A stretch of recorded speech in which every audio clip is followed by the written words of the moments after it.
Friends welcome to Jaya's garden. இப்போ சேமியாவில் வந்து ஒரு வெஜ்ஜு புலாவ் செய்ய போகிறோம். அதுக்கு 1 ஸ்பூன் ஆயில் விட்டுருக்கேன்.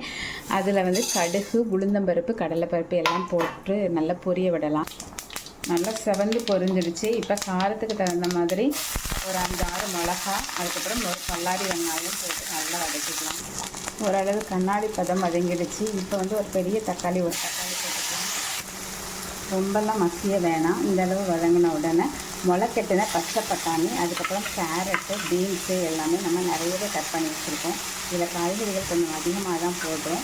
நம்ம வீட்டில் சாதாரணமாக வந்து அந்த சேமியாவே பயன்படுத்த மாட்டோம், மைதா அப்படின்னு சொல்லிட்டு. ஆனால் இது வந்து நம்ம இப்போ செய்ய போகிறது வந்து கோதுமையில் செய்வாங்க. அதனால் நம்ம காயும் நிறைய போட்டு செஞ்சுட்டோம் அப்படின்னா ஒரு நாளைக்கு ஒரு வித்தியாசமான டிஃப்ரெண்ட்டான ஒரு ரெசிபி சாப்பிட்ட மாதிரி இருக்கும் இல்லையா? அதனால தான் இந்த காய்கள்லாம் அதிகமாக போட்டு இதை செய்கிறோம். இதை வதக்கும் போதே வந்து கொஞ்சம் இது வந்து கலருக்காக தான் கொஞ்சமாக மிளகாய் பொடியும் கொஞ்சமாக மஞ்சள் பொடியும் போட்டுக்கலாம். அதோட உப்பும் கலந்து வதக்கலாம். நல்லா 2 வதக்கு வதக்கியாச்சு. இப்போ நம்ம உப்பும் போட்டுட்டேங்க. இப்போ வந்து இந்த காய் முங்குற அளவுக்கு மட்டும் தண்ணி விட்டால் போதும், ரொம்ப வேணாம். இது நல்லா காய் வேகணும். தண்ணி வந்து இதுதாங்க அளவு. இப்போ ஓரளவு காய் முங்குற அளவு போட்டிருக்கேன்ல, இதுலேயே வந்து அது கொதிச்சோடனே நம்ம அந்த சேமியாவை போட்டோன்னா நல்லா முங்கி இருக்கும். அப்படி சிம்மில் வச்சிட்டோன்னாக்கா அதுவே நல்லா ட்ரை ஆகி உதிர்ந்து அழகாக வந்துடுங்க. நல்லா கொதிக்கட்டும்.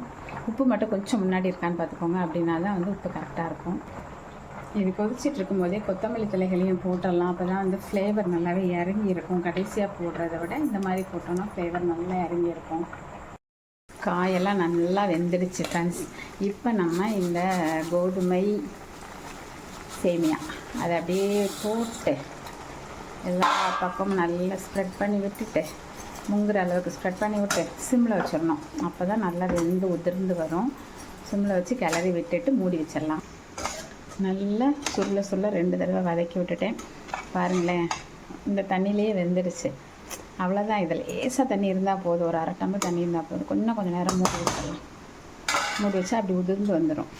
செம்மையாக ரெடி ஆகிடுச்சு ஃப்ரெண்ட்ஸ். கண்டிப்பாக நீங்களும் இந்த மாதிரி ஹெல்த்தியாக செஞ்சு சாப்பிட்டு பாருங்கள். ரொம்பவே டேஸ்ட்டாக இருக்கும். ஈஸியாக நமக்கு வேலை முடிஞ்சிடும். டெய்லி ஒரு இட்லி, தோசையோ, சப்பாத்தியோ செஞ்சோம்னா அதுக்கு ஒரு சைட் டிஷ் செஞ்சுட்டு ரொம்ப கஷ்டப்படணும்ல.